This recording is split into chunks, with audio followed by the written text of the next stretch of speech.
এই গাইস আজকে করব তেঁতুল মাখা।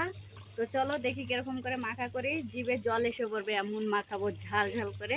তো চলো।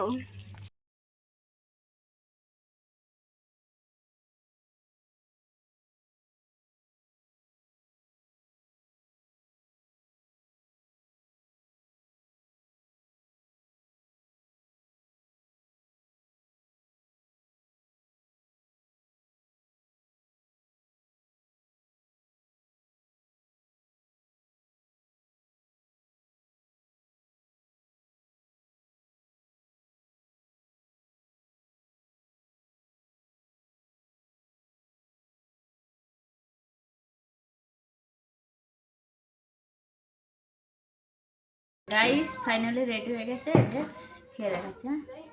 উম, খুব স্বাদ। কে কে খাবো কমেন্ট করে বলবে। তো ঠিক আছে, খেয়েই টাটা বাই বাই।